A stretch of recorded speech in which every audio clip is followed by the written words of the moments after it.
Hey guys, tonight we are stepping into the dusty air of Mesopotamia, that great cradle of civilization where two mighty rivers, the Tigris and the Euphrates, lazily drag themselves across the land like tired snakes after a long meal. Yeah, here at dawn, the sun just beginning to lift its head, and everything smells faintly of damp soil and wood smoke. This, oddly enough, is where your nightly bread and beer story begins. And honestly, if you had to survive even one morning here, no air conditioning, no Starbucks, sandals made of reeds that blister your feet, you probably wouldn't last the hour.so. Before you get comfortable, take a moment to like the video and subscribe, but only if you genuinely enjoy what I do here. And let me know in the comments, where are you watching from, and what time is it for you right now? Now, dim the lights, maybe turn on a fan for that soft background hum, and let's ease into tonight's journey together. You trudge down a narrow path between fields, and the sound of irrigation ditches trickling nearby is the Mesopotamian version of spa music. Farmers are already awake, bent over barley stalks that look surprisingly familiar, even though these are ancient ancestors of the grain sitting in your pantry. Barley is the hero of this world. Forget quinoa, forget sourdough. Start at the Babylonians, but they're trusting barley for almost everything. Beer, bread, porridge, you name it. If you were born here, barley was practically your sibling. Annoying at times, dependable always. And here's your first mainstream fact to pocket. Mesopotamia is where some of the earliest known recipes for both beer and bread were recorded, on clay tablets in cuneiform script. Imagine writing down your grandmother's cookie recipe, except instead of paper you're etching into wet clay with a reed stylus. These tablets survived thousands of years buried in the dirt, waiting to be found, while your grandmother's cookies probably disappeared within 10 minutes of leaving the oven. But let's zoom in closer. You smell the smoke of a hearth where dough is already rising in primitive clay pots. The people here don't see bread and beer as separate luxuries, they're survival tools. Calories packaged neatly and honestly, mild mood boosters when your daily chores involve hauling water jars bigger than your torso. And here comes your quirky tidbit. Archaeologists have found that Babylonians sometimes baked bread specifically to crumble it into beer. Yes, bread was not just eaten, but also dissolved into drink, like the ultimate ancient smoothie. Forget protein powder, crumbled barley loaf was their blend and sip.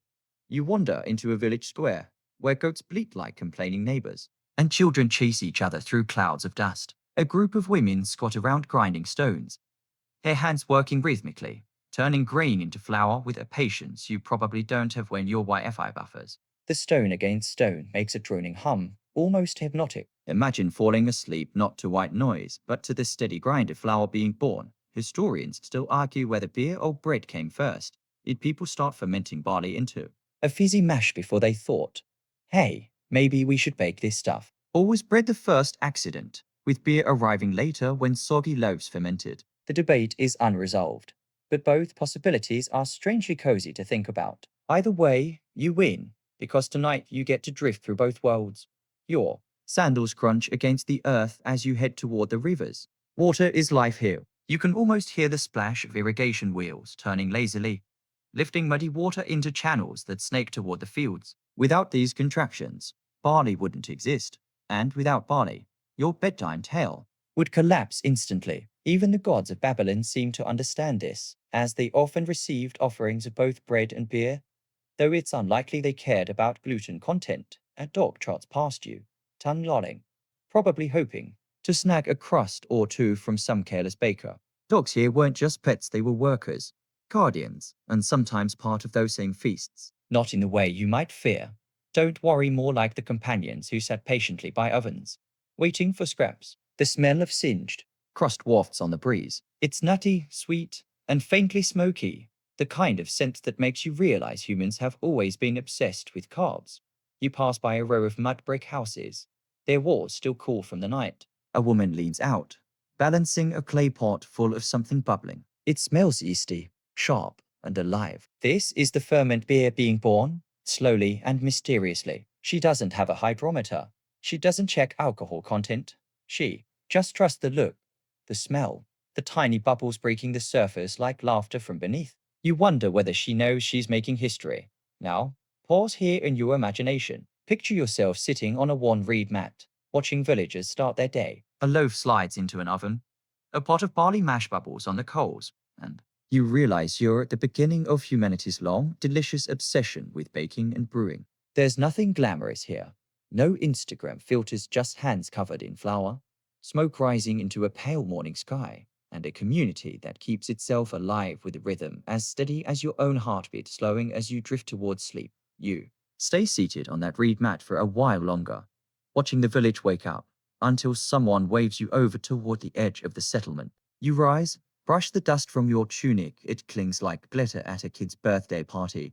Impossible to shake off, and wander toward the broad, glistening ribbon of the Euphrates. This river, in all its muddy glory, is the silent partner in every bite of bread and sip of beer. Without it, barley would just be a dream in the desert wind. Your bare feet sink into damp silt. It's cool, surprisingly pleasant, as though the earth itself is telling you to relax. Farmers line the banks, shouting instructions at one another as they maneuver a series of wooden contraptions, shadows.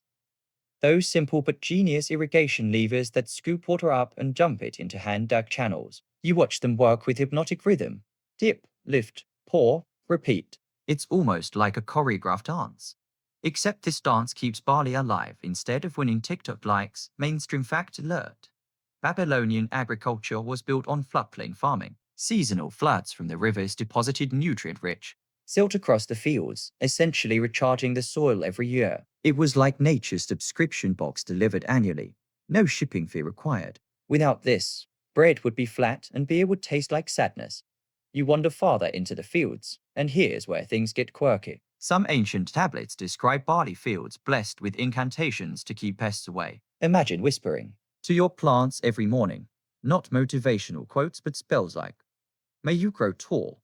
May worms stay out of your roots." It's agriculture mixed with poetry, and it makes your own excuses for forgetting to water your houseplants look pretty flimsy. A farmer offers you a handful of raw grain. You chew it cautiously hard, nutty, with a texture that could sand down your molars. Not exactly snackable, but it holds the promise of transformation. You see him gesture toward a granary, a squat building smelling faintly of earth and damp stone. Inside, sacks of barley rest like sleepy giants, waiting for the next stage of their lives. Historians still argue whether granaries were first and cities second, or vice versa. Did people settle permanently because they wanted to protect stored grain, or did cities happen first, with granaries added later to support growing populations? The debate is ongoing, and you get the sense that, even if the Babylonians heard this question, they'd just shrug and say, "We're busy trying to keep rats out, thanks." Speaking of rats, yes, they were here too, scampering across the floors of storage rooms. The original uninvited roommates. Cats hadn't yet achieved celebrity status in Babylon, though eventually they would become the heroes of granaries. For now, villagers relied on tight clay jars, elevated platforms, and sheer determination to guard their barley. You continue your walk and notice the sky shifting toward gold, the air warming, and the smell of baking bread intensifying from the village ovens. The cycle is clear. Water from the rivers feeds the barley feeds the people, and the people, in turn, offer bread and beer back to their gods. It's a neat circle, like the world's earliest recycling program, except instead of plastic bottles, it's prayers and pastries. Quirky tidbit incoming. Some evidence suggests that beer was considered safer than plain water. The fermentation process killed off harmful microbes, making the drink a surprisingly smart choice. Imagine the relief you're thirsty in the blazing sun. Someone hands you a frothy clay mug, and instead of worrying about cholera, you just get a light buzz. This was not irresponsible drinking. It was survival. A boy splashes past, carrying a jug that sloshes audibly. You catch the faint smell of fermenting mash. His job is to carry it home, probably spilling a third of it on his legs, and no one scolds him because, hey, it's beer day. Children were part of this whole cycle too. Grinding, carrying, tasting, learning. Bread and beer weren't hobbies. They were lifelines. As you stand watching, the rhythm of irrigation wheels turning and water slapping into channels becomes almost like a lullaby. The Euphrates murmurs softly, the barley rustles in the breeze, and you start to realize that this ancient system wasn't just about farming. It was about community, about routine, about life repeating itself predictably enough that you could fall asleep without worry, well, unless raiders showed up. But let's not ruin the mood. You step back toward the village, the mud drying between your toes. and realized that this is where beer and bread truly began their journey. Not in fancy palaces, not in grand feasts, but here in muddy fields, under the patient sun, with farmers whispering to their barley as if it could hear them. Maybe it could. After all, you're listening now. Back in the village, the sun now tilts higher, throwing long shadows across narrow lanes of mud brick houses. The scent of damp clay mingles with smoke from small hearths, and you're drawn toward a courtyard where three women are hunched over massive stone querns. Their arms move with a rhythm so steady it could almost be a meditation. Push forward, drag back, lift, repeat. The rasp of stone grinding grain creates a sound like the world's slowest maraca, filling the space with a sleepy percussion. You crouch down to watch. The barley kernels from those muddy fields are now being cracked open, crushed, and transformed into coarse flour. Each grain that once bristled proudly in the sun is now surrendering to stone. Mainstream fact here. The quern was the ancient equivalent of a kitchen blender. Instead of buttons and electricity, you had muscle and patience. And let's be honest, you wouldn't last 2 minutes doing this before finding excuses like, I need to check my emails. A little boy dashes through the courtyard, carrying a water jug nearly as tall as himself. He spills half of it, of course, but that doesn't matter. There's always more water to fetch. Meanwhile, the flour dust rises into the air and coats everything in a pale film, like a Babylonian Instagram filter. Everyone looks slightly ghostly, their eyelashes powdered white, their tunics streaked with dust. It's oddly beautiful, quirky tidbit. Some cuneiform tablets suggest that flour was sometimes mixed with date syrup before baking. Imagine sweet, sticky bread that doubles as dessert and energy bar. Dates were plentiful here, and combining them with barley flour was like inventing the first energy gel, perfect for long days in the fields or just pretending you're the Usain Bolt of Mesopotamia. But here's where the scholarly debates sneak in again. Historians still argue about how exactly the Babylonians handled fermentation. Did they rely on wild yeast floating in the air? Did they cultivate specific sourdough starters, passing them down like family heirlooms? Or did they simply shrug, toss dough in a warm corner, and hope it puffed up? We don't have a neat answer, only crumbly clues. You notice a clay bowl set aside, full of a bubbling mixture. Someone gives it a stir, and you catch that faint tangy smell, alive, slightly sour, the smell of yeast working its invisible magic. The women don't explain it, because to them it's not a mystery. It's just what you do, like how you never read the manual before setting up YFR. You just fiddle with it until it works.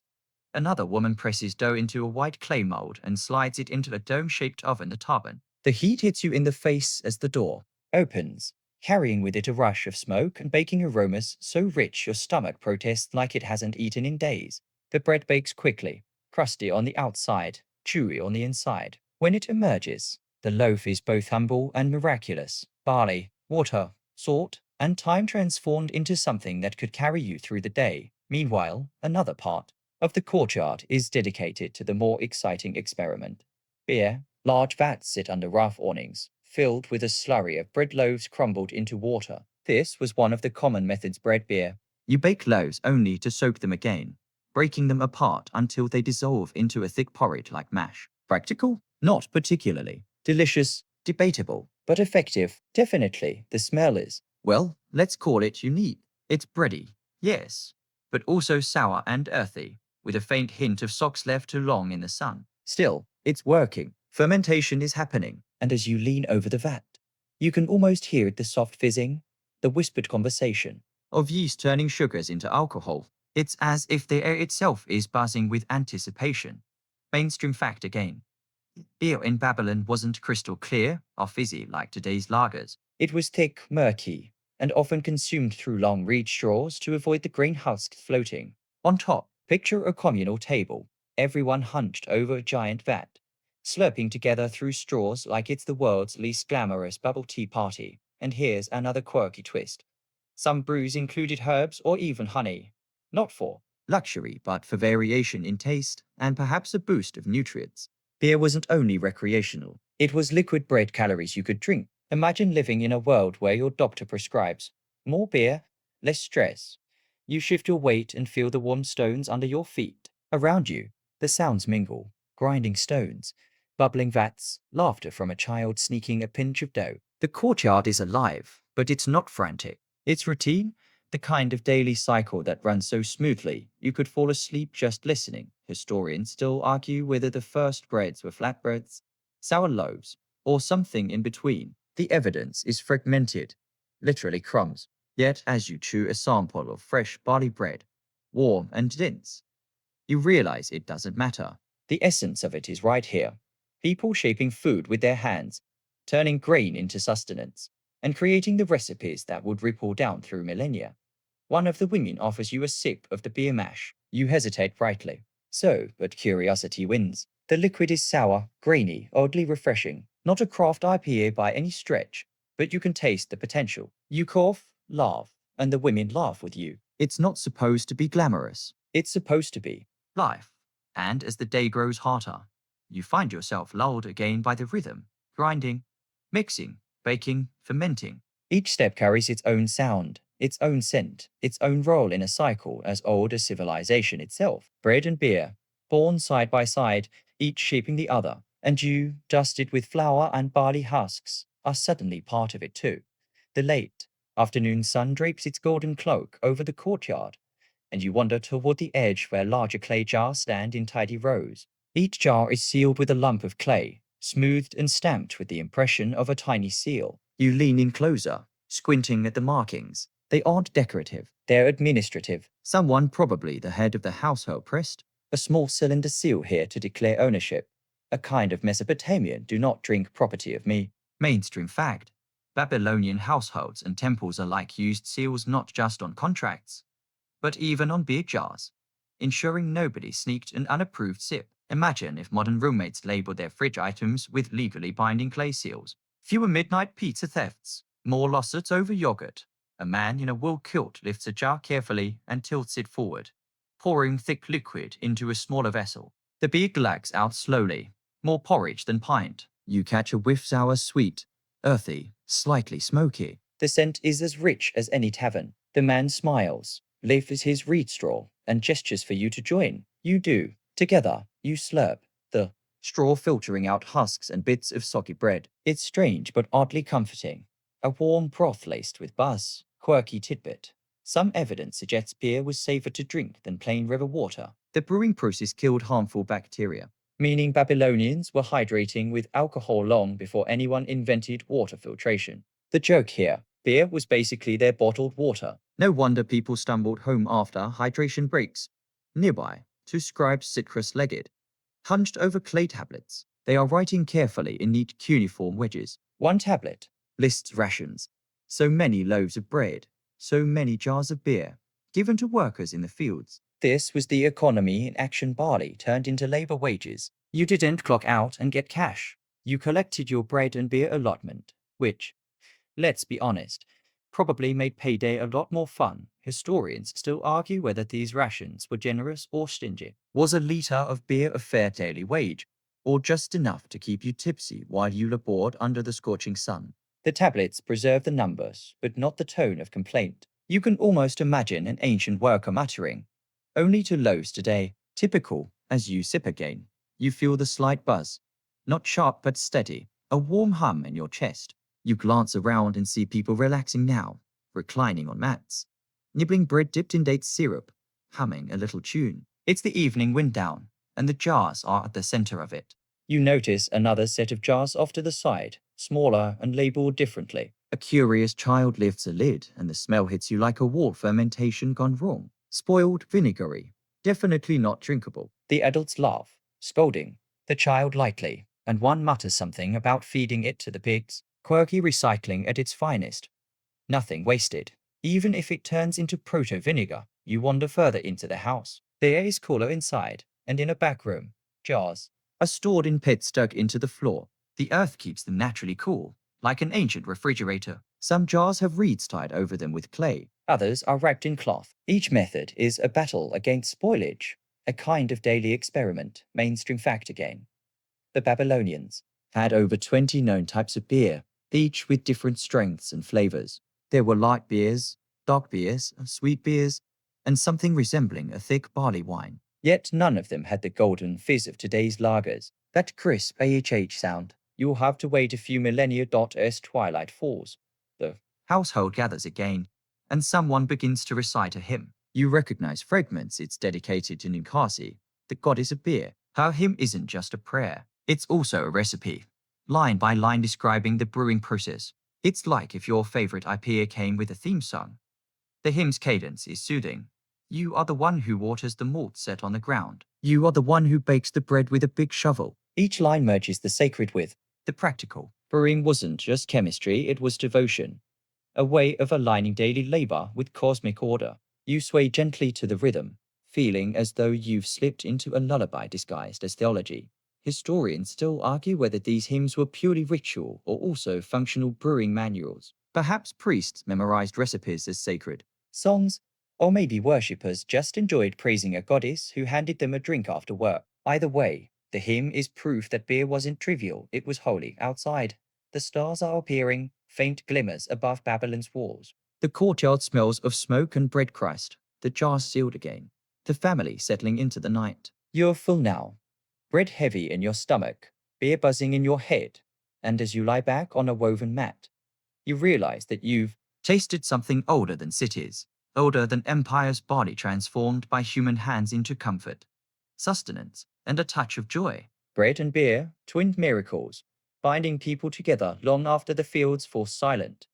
You wake the next morning to the rumble of carts on sun-baked streets. The city of Babylon stirs early, as if the gods themselves have shaken everyone awake to keep grain flowing. You rub your eyes, squinting against a wash of golden light, and the first thing you smell isn't perfume or incense, it's barley. Always barley. Barley being hauled, barley being crushed, barley being steamed somewhere out of sight. You drift toward the temple district, following the creak of wooden wheels and the shouts of men balancing sacks on their backs. The air grows thicker with a cocktail of scents, roasting onions from a food stall, tangy sourdough starter bubbling in a clay jar, and somewhere nearby, the faintly sharp aroma of fermenting mash. Your stomach growls. Ancient Babylon is a place where even the sidewalks feel like a bakery. Mainstream fact. These temples you approach were more than sacred monuments. They functioned like banks, warehouses, and breweries rolled into one. Priests didn't just pray, they supervised rations, stored harvests, and managed massive beer-making operations. If you picture a cathedral mixed with a Costco and a craft brewery, you're not far off. Inside the temple gates, shaded corridors led to storerooms stacked with clay jars. A bearded priest greets you, his robe faintly dusted with flour as if he moonlights as a baker. He gestures for you to watch. Workers bend over huge stone querns, grinding barley in slow, rhythmic circles. The rasp of stone on grain creates a steady background hum. It's hypnotic, like the ancient ASMR version of white noise rain sounds. As scribe kneels nearby, stylus scratching lines into a fresh clay tablet. Every handful of grain, every jar sealed with wet clay gets logged. Thousands of years later, those tablets will survive in museums, while your cloud-stored grocery receipts vanish as soon as your free trial ends. Somewhere, an accountant from Babylon is laughing at us. Quirky tidbit. Beer wasn't just food or drink, it was social hierarchy in liquid form. Workers often got a thin, watery brew, while elites and temple staff received richer, sweeter beer, spiced with dates. Imagine living in a world where your paycheck literally tasted better if you ranked higher. Sorry, sir. This is the middle-class ale. The deluxe vintage is reserved for the guy with the bigger beard. Near the altar, women pour foamy beer into carved stone channels. The liquid froths like a cappuccino no one ordered, trickling into grooves that led to the base of a god statue. The priest begins chanting, syllables long and steady. You don't understand the words, but you catch the rhythm. Barley, water, yeast, offering. It sounds less like worship and more like a recipe read aloud for bedtime. Historians still argue whether these temple rations were generous, feeding everyone from soldier to slave, or whether the priests used beer as a lever rewarding loyalty, withholding abundance. The tablets tell different stories depending on where you looked at. As the chanting fades, you feel it, a gentle drowsiness creeping in, as though the mixture of barley dust, incense smoke, and the drone of voices has been designed to cradle you towards sleep. Somewhere in the rafters, pigeons coo, and outside the gates, carts roll on. Babylon breathes, barley flows, and you, a quiet visitor, drift a little further into its rhythm. The sun climbs higher, and the streets of Babylon grow hotter. But you find shade under a reed awning near the grain market. Around you, voices echo in a dozen tongues, merchants shouting, scribes muttering as they tally debts, children darting between stalls. It feels less like a market and more like a theatre, with everyone rehearsing the same lines. Barley in, barley out, repeat tomorrow. The main act today is bread. Long before you can smell it, you hear it. The dull thud of bakers slapping dough against clay ovens. The sound comes in rhythm, like someone drumming a sleepy heartbeat. You follow your ears and find yourself in front of a bakery where smoke curls out of a dome-shaped oven, staining the sky with a faint black smudge. Mainstream fact: Babylonians baked flatbreads by pressing dough to the inner walls of these ovens, called tanners. They heated the clay with charcoal until it glowed red, then slapped the dough against the surface. A few minutes later, the bread peeled off, crisped at the edges, still steaming. Archaeologists have even found ancient ovens remarkably similar to the ones still used in the Middle East today. Some technology barely bothers to evolve. The baker pulls out a round, blistered loaf, brushes it with sesame oil, and hands it off to a waiting boy. That boy's job to run the bread straight to the temple kitchens, where priests will pair it with fresh beer. You can almost hear modern foodies sighing. The original tasting menu: bread and beer. No Michelin stars, but plenty of clay tablets, singing its praises. Quirky tidbit: some bread wasn't meant to be eaten at all. Archaeologists discovered loaves hardened like bricks, used instead as ritual offerings. Imagine biting into what you think is breakfast, only to crack a tooth on the divine edition. Not very filling, but hey, the gods apparently liked it. You sit cross-legged near the oven, watching bakers roll out dough with their palms. No rolling pins here, just the steady press of hands dusted with flour. A small girl hums while sprinkling cumin seeds over a batch. The tune is soft, repetitive, and oddly soothing, like she's not just baking bread, but also kneading lullabies into each loaf. Historians still argue whether these bakers were independent craftsmen or temple workers bound to ration quotas. Some tablets suggest free enterprise, others insist everything funneled back into priestly control. Either way, bread was never just bread, it was a schedule, a paycheck, a prayer, and sometimes even an edible receipt. Data as the heat wafts over.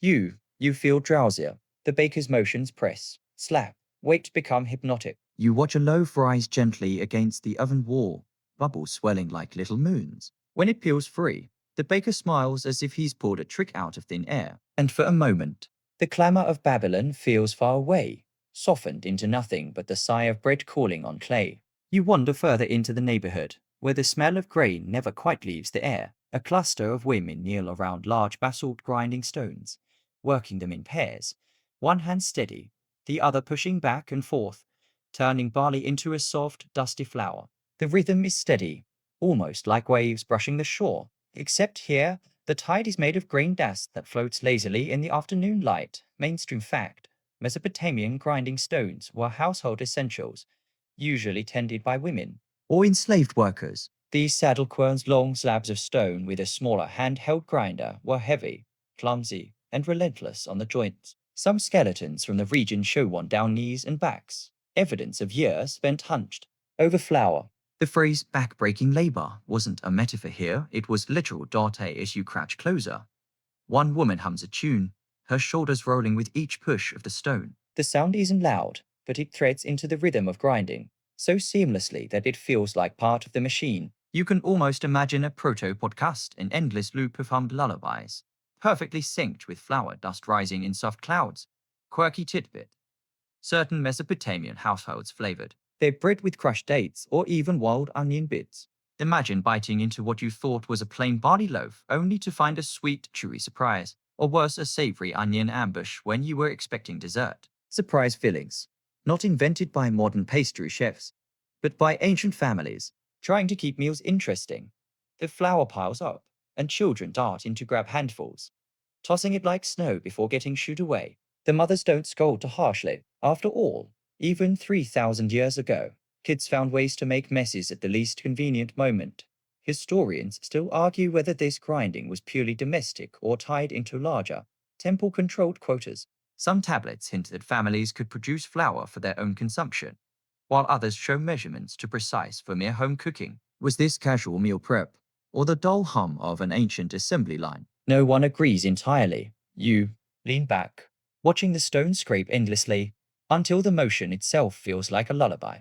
Push, pull, sigh. The rhythm blurs the edges of time, You feel your eyelids droop not because you're bored, but because the repetition is strangely soothing, like listening to rain on a roof that never quite stops. You shuffle forward, dusting the flour from your tunic, and step into a part of the settlement where the air suddenly feels thicker, warmer, and faintly sweet. Large clay jars line the walls like sleepy giants, their rounded shoulders leaning into each other as if sharing secrets. These are the fermentation jars, and inside them the barley brew slowly bubbles its way towards something vaguely resembling beer. Mainstream fact. Babylonian beer wasn't carbonated, like the foamy pint you picture at a modern bar. It was thick, more like a porridge than a drink, often consumed through long reed straws to filter out floating bits of husk and mash. Tablets from the Sumerians, the Babylonian predecessors, even contain what some scholars call the oldest beer recipe, praising the goddess Ninkasi for the divine gift of fermented grain. So yes, even 4,000 years ago, people were thanking deities for their buzz. You lean over a jar, the warmth against your cheeks, and hear faint pops and sighs as the liquid exhales gases. The smell is sharp but not unpleasant. A mix of bread dough, left too long on the counter, and a faint hint of something fruity. It's the kind of smell that makes you curious, but also convinces you not to dip your hand in for a taste. Quirky tidbit.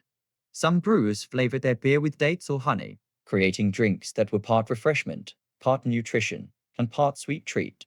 It's not hard to imagine a worker coming home dusty from a long day, reaching not for water, but for a thick mug of beer slurry with a dollop of honey on top. Call it the Babylonian milkshake, only less likely to bring boys to the yard, and more likely to bring neighbors who just wanted a sip. As the bubbling continues, you notice the jars are capped with reed mats weighted down by stones.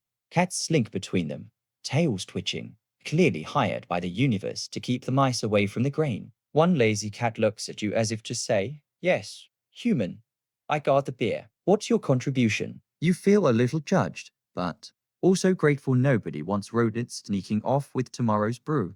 Historians still argue whether these fermentation spaces were mostly private family affairs or large-scale, temple-run operations. Some evidence suggests households made their own batches for daily consumption, while other records describe quotas of beer distributed as wages to workers, meaning brewing might have been as centralized as it was sacred. Was beer closer to your evening snack or your paycheck? The tablets don't let us speak clearly enough to know for sure. You dip your imaginary straw into one of the jars and pretend to sip. The thick liquid would probably feel heavy on your tongue, more chewable than drinkable. Still, the act connects you across the centuries. You think, here I am, a modern wanderer, and yet I'm doing the exact same thing as a Babylonian did, leaning over a vessel of bubbles, waiting for barley to tell its story. The jars breathe on in their slow, ancient rhythm, filling the room with a sleepy pulse. Pop, sigh, pop. The sound settles in your ears like a soft percussion, and you can almost hear your own heartbeat syncing with the fermentation. It's the kind of rhythm that doesn't ask for attention, it simply pulls you into its current until the thought of time itself feels unnecessary. You step out from the humming jars of fermentation and find yourself pulled toward the wide streets where people gather. The air is noisy of voices overlapping, sandals scuffing over clay, children darting between baskets of grain. The entire city seems wrapped in the rhythm of beer and bread. They are not luxuries, they are lifelines, woven into Babylon's very heartbeat. Mainstream fact.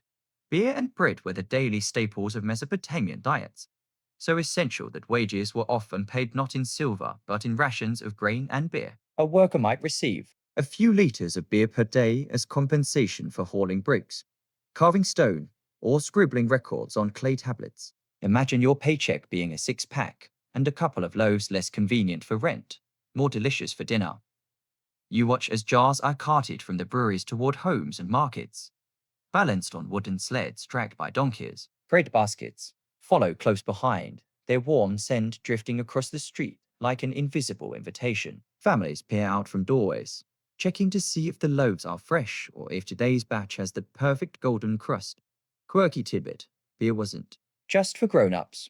Historical evidence suggests children sometimes consumed weak beer as a safer alternative to water, which was often contaminated. You pause, picturing a school lunch in ancient Babylon, flatbread in one hand, a tiny clay mug of beer in the other, and maybe a date fruit tucked inside. You can't help but think, some Babylonian kid had the most relaxed recess of all time. The marketplace itself feels like a festival. Street musicians play reed flutes, their notes winding through the chatter. Merchants go out, offering spices, wool, or little clay charms shaped like animals. But always, there's bread stacked in pyramids and beer foaming faintly in open bowls, sitting like trophies of survival. A neighborly hand passes you a cup, and you sip. It's warm, earthy, slightly sour, half food, half drink.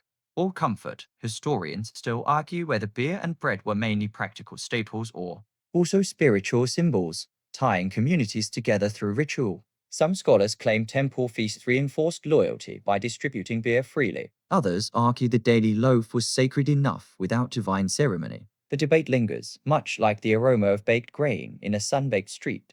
You wander deeper, past a small crowd gathered around a storyteller. His voice rises above the bustle as he describes a hero blessed by the gods with endless supplies of bread and beer. Children giggle, adults nod knowingly, and you realize stories themselves are leavened with food. They taste better when shared with something warm in the stomach. The sun tilts lower, shadows stretching across mud brick walls. Workers sit in small circles, tearing bread and passing clay mugs, laughter ringing between bites. The city's pulse slows with the evening, the day's heat replaced by the slow burn of contentment. And you find yourself seated among them, a stranger whose only contribution is curiosity, chewing a crust and listening to conversations you don't quite understand, but somehow still feel. It's in this moment that the truth settles in. Babylon's survival wasn't only in its ziggurats or armies, it was here, in these simple rations, these communal meals, these shared mugs of beer. The empire's backbone was built not on conquest, but on calories, one loaf and one sip at a time. You rise from the circle of workers, brushing crumbs from your tunic, and follow the fading sun toward the looming ziggurat. Its terraced steps glow amber in the dusk, casting long geometric shadows across the streets. The closer you draw, the more you notice. Priests in white robes, attendants balancing jars, and smoke curling upward like fingers toward the heavens. This is not just dinner, this is devotion, mainstream fact. In Babylon, temples were not simply places of worship. They were also economic powerhouses, controlling land, grain storage, and breweries. Priests oversaw the brewing of sacred beer and the baking of holy bread, both of which were offered to the gods in ritual feasts. To feed the divine was to guarantee prosperity, rainfall, and order in the cosmos. The air thickens with incense resin and were burned alongside the familiar aroma of barley bread. You watch as a procession climbs the steps, each carrying gifts, baskets of loaves, jars of beer, fruits gleaming like jewels under torchlight. The priests chant in low voices, rhythmic and hypnotic, their words vibrating through the stone. Even if you don't understand the language, the sound itself feels like a slow drumbeat guiding your heartbeat. Quirky tidbit. One hymn to the goddess Ninkasi, the patron of beer, doubles as a recipe lines of poetry that instruct the faithful on how to brew the perfect drink. You imagine singing your favorite recipe aloud in the kitchen. Oh, spaghetti sauce. Simmer gently. Garlic divine, and realize Babylonian priests might have been the first food bloggers. Except with harps and incense, the offering ceremony unfolds like a carefully rehearsed play. Loaves are stacked in symmetrical towers, beer poured into shallow bowls that glisten in the torchlight. The gods, of course, don't eat in the way humans do, but the act itself, the giving, is believed to keep the balance between heaven and earth. You sip the air and sense both reverence and practicality. Keep the gods happy, and maybe tomorrow's harvest won't drown in an unexpected flood. Historians still argue whether these rituals were believed to literally nourish the gods or were symbolic acts meant to unify the community. Was the beer for divine lips or for mortal morale? The debate hangs unresolved, much like the smoke drifting lazily into the evening sky. As the chants soften, the priests signal the crowd. What was once sacred now becomes communal. Portions of the bread and beer are redistributed, a divine meal turned into a citywide supper. Children run forward, eager for their share, while elders close their eyes as they taste. As if the bite carries not just grain but grace, you join the line and receive a warm piece of flatbread, its crust slightly charred from the clay oven. You bite in, and it tastes no different from the loaf you had earlier in the marketplace, but the setting, the ritual, makes it feel charged with something beyond hunger. You sip the beer handed to you, thicker and sweeter than before, and it slips down like liquid dusk, carrying both satisfaction and a sense of belonging around you. The city relaxes. Torches flicker along the cigarettes' walls. The chants fade to murmurs, and people drift into groups to eat and talk. The night hums with both divinity and humanity, a mingling of faith and fermentation. And in the soft glow of this sacred feast, you realize, in Babylon, to eat and to drink was to honor the gods, to connect with neighbors, and to stitch yourself into the very fabric of the cosmos. The night has deepened, and with it comes the softer side of Babylonian life. The torches burn lower, casting the streets in ember shadows, and the city exhales after its long day. You wander past doorways where families gather around their humble tables, clay pools of stew steaming gently in the cool air. Inside each home, the smell of baking bread still lingers, and the clink of mugs filled with beer is as steady as a heartbeat. Mainstream fact: archaeologists have found that beer and bread weren't luxuries, they were daily staples. In fact, wages for workers were often paid in rations of grain, beer, and bread, making them the true currency of Babylonian life. A day's labor might earn you a few liters of beer, enough bread for your family, and maybe a bit left over to share. Money? That was still centuries away for most. You imagine collecting your paycheck in pints rather than dollars. Here you go. 3 loaves and a jug of beer. Don't spend it all in one place. It makes you laugh quietly. But in a world without coinage, this was practical. Grain kept you alive, beer kept you hydrated and cheerful, and bread kept your stomach calm at the end of a long day. Quirky tidbit. Evidence suggests that children, too, drank beer, though a lighter, watered-down version. Picture a Babylonian toddler with a clay sippy cup, sipping their baby brew while gnawing on a chunk of bread. Somewhere, a worried parent probably said, "Don't drink it too fast. You'll spoil your dinner." Some things never change. As you sit in the courtyard of a small household, the family invites you to join them. They pass you a round loaf, baked flat and chewy, perfect for dipping into a stew of lentils and onions. The beer is poured into wide bowls, and you notice everyone drinks together, scooping it with reed straws to filter out the husks. You take a sip, and the flavor is earthy, tangy, and faintly sweet liquid bread indeed. Conversation flows easily. The father talks about his work repairing boats along the river, his hands marked by tar and rope. The mother describes the herbs she added to the stew tonight, proud of the taste despite the scarcity of spices. A child dozes against her shoulder, half listening, half dreaming, their lips sticky with breadcrumbs. Historians still argue whether Babylonian households saw beer as purely practical, safer than water, rich in nutrients, or as something with spiritual undertones. Was every sip a quiet nod to the goddess Ninkasi, or simply a way to quench thirst after a dusty day? The truth likely lived somewhere in between, a blur of utility and reverence. As the meal ends, laughter bubbles like the froth in the bowls. One neighbor tells a joke about a brewer who watered down his beer so much that even the gods wouldn't drink it. The group chuckles, though you suspect the brewer's customers didn't find it quite so funny at the time. You lean back, gazing at the stars above the clay rooftops. The constellations look familiar yet strangely rearranged, as if the sky has borrowed puzzle pieces from another era. The air is warm, carrying the faint smell of roasted barley from a nearby bakery. You feel it settling into your chest, the sense that bread and beer weren't just food here. They were language, community, and comfort. They were what bound you to the family beside you, to the priests at the cigarette, and even to the farmers kneeling in the muddy fields at dawn.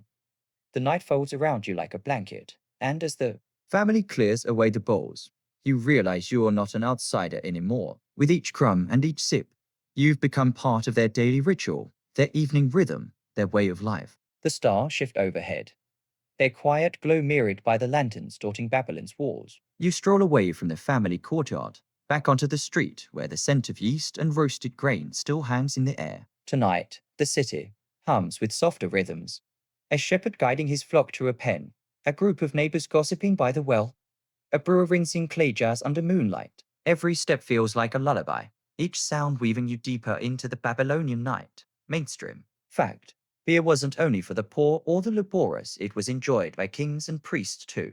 Records show that temples managed large-scale breweries, offering beer as part of sacred rituals. Kings would boast about how much beer they provided for festivals, almost like Babylonian politicians bragging about infrastructure today. A ruler's generosity wasn't measured in tax breaks or new roads, it was counted in rivers of beer and mountains of bread, both given to the gods and the people. Quirky tidbit: one tablet even lists beer flavors. hinting that Babylon may have had something like an ancient craft brewery. You imagine a hipster Babylonian bartender leaning on a clay counter, asking, "Would you like the honeyed brew tonight? Or our new date-infused special? It's limited release." Somewhere, you swear you hear the faint sound of sandals shuffling over cobblestone to snack the latest batch. Historians still argue whether these variations were genuinely distinct recipes or just poetic ways of describing different strengths of the same brew. Were Babylonians true connoisseurs with preferences, or simply practical folks who didn't mind whether the beer was honey sweet or barley strong as long as it filled their bowls? The debates echo on. But for now, you sip in peace. Walking further, you reach a communal hall lit by oil lamps. Inside, long benches hold neighbors side by side, their conversations weaving a tapestry of ordinary joys and grievances.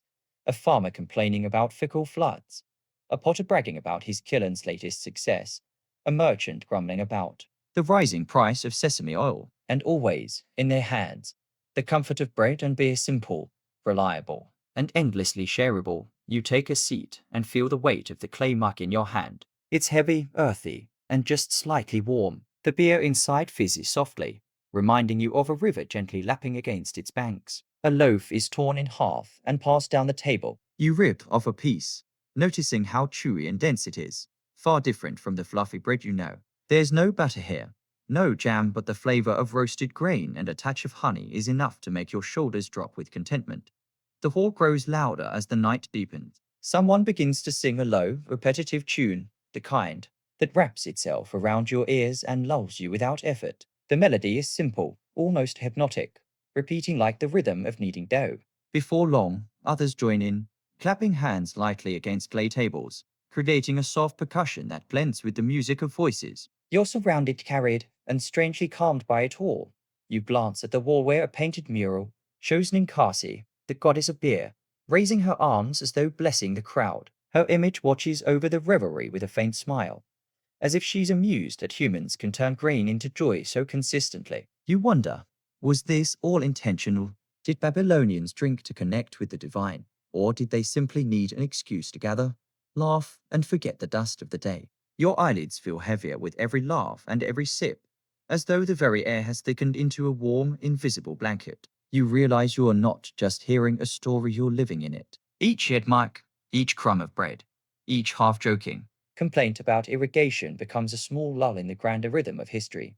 The hall quiets again, voices softening into murmurs, lanterns sputtering low. Outside, the city sighs under the stars, and you, tucked within the warmth of bread, beer, and ancient song, feel the world narrowing into something infinitely gentle. The hall fades behind you, its soft glow melting into the cool air of Babylon's night. You wander back into the streets, which now carry a different kind of silence, hushed, but not empty. The city is never truly still. There is always someone awake, a dog barking at a shadow, a merchant guarding his stock of sesame oil, or a brewer's apprentice trudging back from cleaning jars. The stone beneath your sandals holds the memory of a day filled with trade, chatter, and dust. Yet tonight it feels gentler, like the city itself is exhaling mainstream fact.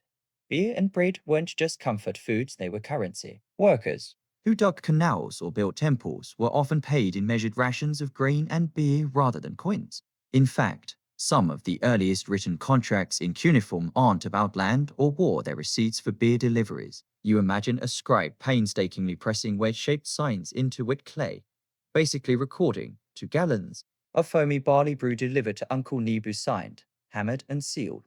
Quirky tidbit. One text even scolds a supplier for providing watery beer, proof that quality control has been a human obsession since forever. You can almost hear an angry Babylonian customer shouting, "What is this? Flavored river water," while stomping away from the brewer's stall. If Yelp had existed then, clay tablets would have been stacked high with 1-star reviews. Historians still argue whether these rations were generous or meager compared to daily needs. Was the average Babylonian worker tipsy all the time, pleasantly buzzed on his salary? Or was it more like receiving thin, watered-down beer that kept him hydrated and barely satisfied? The truth probably lies in between, but it doesn't stop scholars from debating every grain count like they're splitting hairs over tax returns. You follow the scent of baking bread once more, winding through alleys where ovens still glow faintly. Some families bake at night to avoid the scorching daytime heat. You pause at one doorway where a woman pulls a round loaf from her clay oven. She brushes ash from its edges and places it on a woven mat to cool. The crust crackles in the air, releasing a smell so earthy and warm that your stomach tightens with longing. She doesn't notice you, but her simple act feels like the heart of Babylon. Quiet, steady, and timeless. Your feet carry you further, toward the riverbank where moonlight glimmers across the Euphrates. This waterway fed everything grain fields, markets, breweries, and bakeries alike. You hear the lapping of the river and realize it's the same sound that fills their jars, their cups, their lives. Without this river, no barley, no bread, no beer, and no songs of Ninkasi sitting by the water. You scoop a handful of damp soil and let it crumble through your fingers. It smells rich and alive, reminding you that every loaf and every sip comes from this muddy miracle. You think about how Babylonian brewers relied not on factories or stainless steel, but on earth, clay, and patience. Somehow, that makes each swallow feel more precious. The night deepens, and the city quiets further. A faint breeze rustles reeds by the river's edge, carrying whispers of the past. You tilt your head back and see the stars again, those same stars Babylonian astronomers once mapped on tablets. The same sky under which beer and bread became staples of life. And suddenly, the city feels eternal, not because of its walls or temples, but because of the humble rituals repeated endlessly. Grinding, baking, brewing, sharing, the river hums like a lullaby. You feel yourself swaying with it, eyes heavier, breath slower. The world of Babylon doesn't rush. It lingers, like dough rising in a clay bowl, like beer fermenting in silence. And you, in this moment, are caught in its rhythm. You leave the river's edge, carrying with you the sound of its soft murmur. The streets of Babylon stretch ahead, faintly lit by oil lamps in clay niches, their flames fluttering against mud brick walls. The city feels like it's breathing in its sleep. Somewhere a donkey preys lazily, and you smile. It seems even the animals can't resist joining the soundtrack of a city built on barley, beer, and bread. Mainstream fact. In Babylon, temples weren't only spiritual centers, they were also economic hubs. Priests oversaw massive storehouses where grain was collected as offerings or taxes. Much of this grain ended up as rations for workers or transformed into loaves and jars of beer. Temples doubled as bakeries and breweries on an industrial scale. Imagine priests walking past steaming vats of fermenting barley while whispering hymns, multitasking like accountants and brewers rolled into one.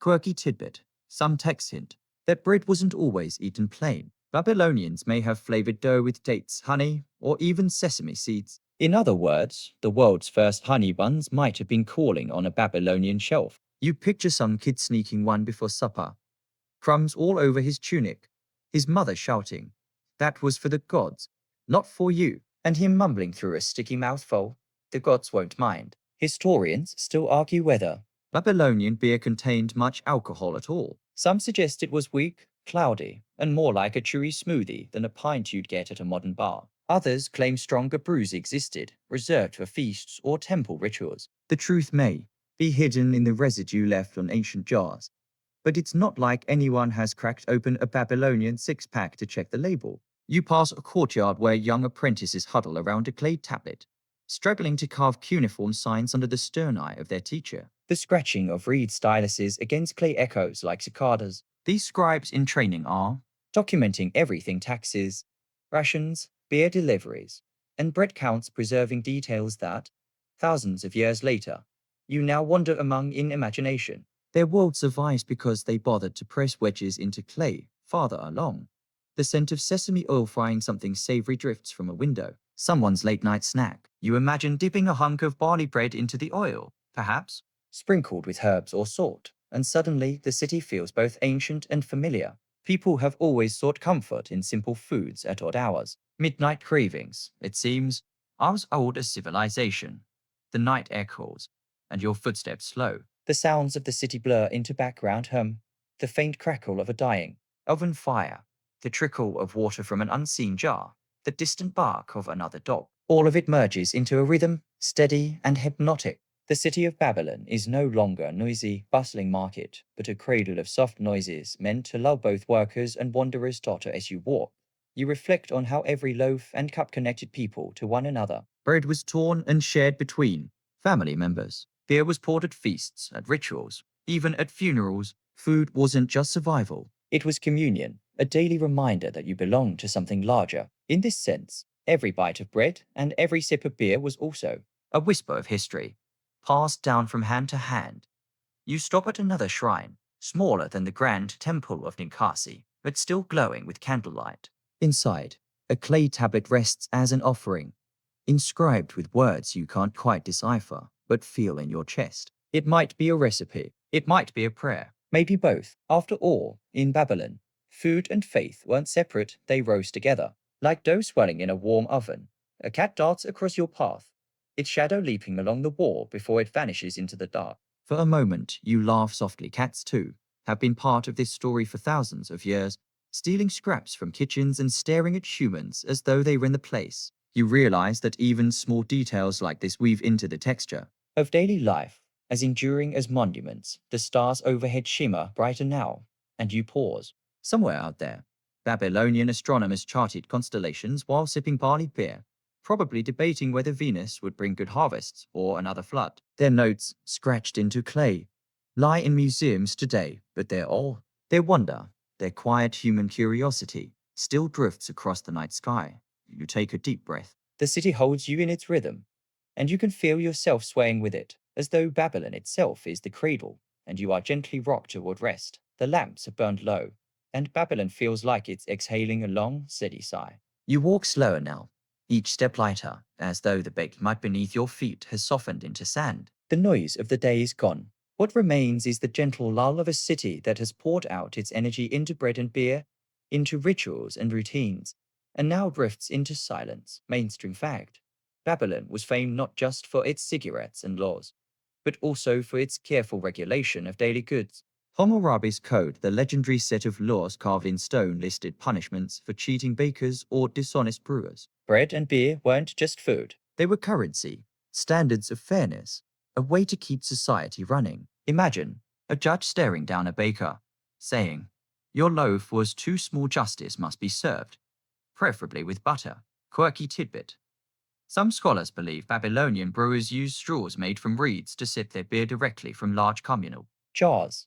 Picture it, a group of friends leaning over one pot like it's the world's oldest boba tea, slurping away while discussing politics or gossiping about who married whom. The image alone is enough to make you grin. Historians still argue whether women dominated brewing in Babylon. Evidence from Sumer suggests priestesses and women controlled much of the beer trade, while later Babylonian records are less clear. Some argue men took over as brewing scaled into larger temple industries. Others think women remained key in households. The debate lingers, a quiet tug of war written across cuneiform fragments.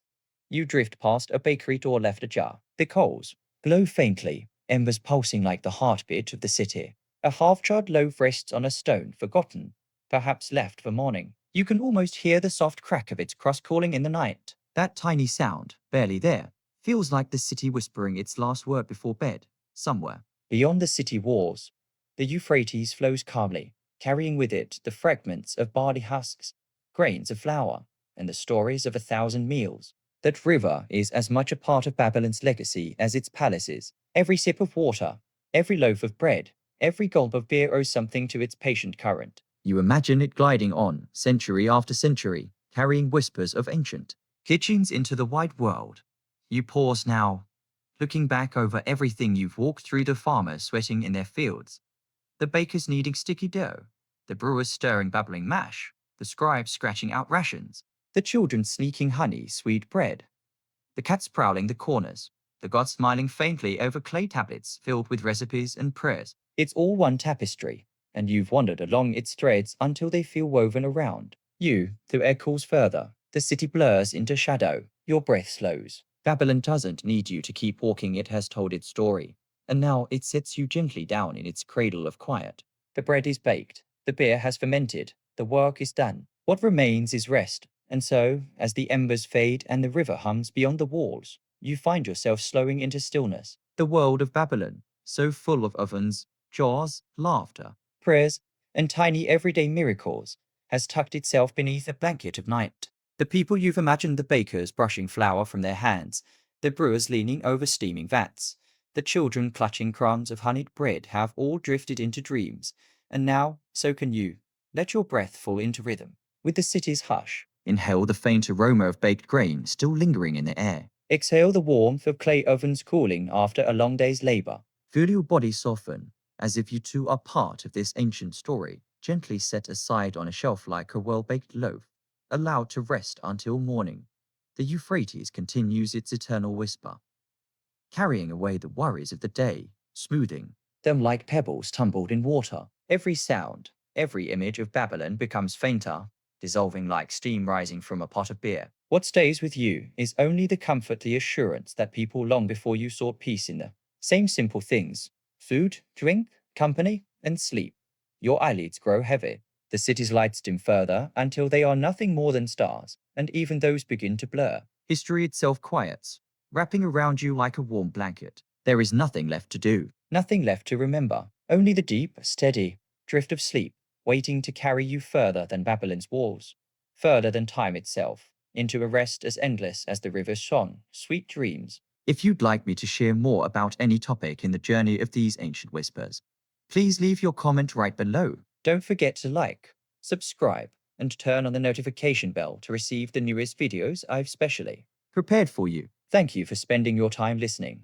I wish you a peaceful evening and a sweet sleep. See you in the next video.